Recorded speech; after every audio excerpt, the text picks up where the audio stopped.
Mildenhall Montessori School families really find a second home for their children.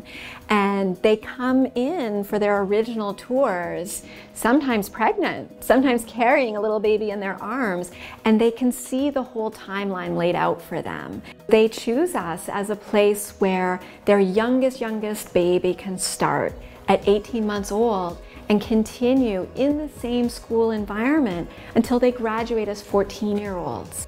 Those transitions that happen over those 14 years happen within a community of consistency, where the child and the parents feel like I belong.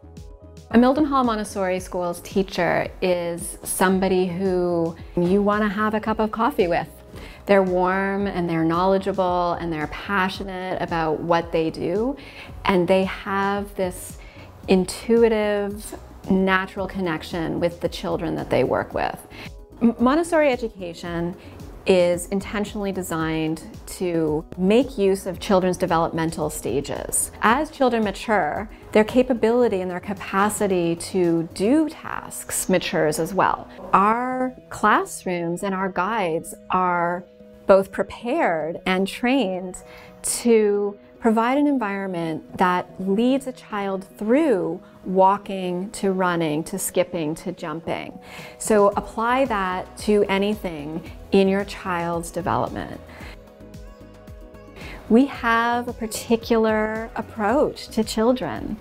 We have a particular understanding of what it means to be a happy individual. We understand that obstacle and challenge and perseverance is a natural part of life, and we want to cultivate that in all of us.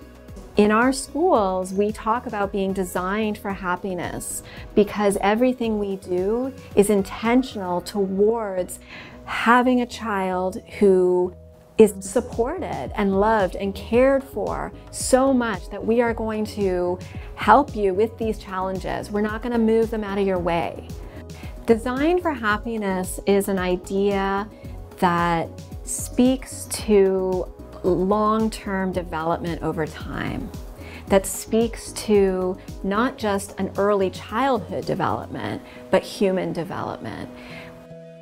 If you think about your own children, or when you ask adults, what do you most want in your life? The answer is, I want to be happy.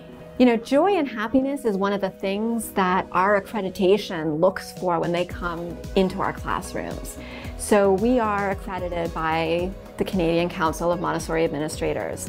That association, they come in and look at our classrooms and they review our practices. One of the things that they are looking for is there joy in your classroom? I'm always so thrilled not just to hear from parents that their kids are happy, but to have my colleagues and peers come into my schools and say, we can see it. We can see the joy that your kids, your children, your students are showing.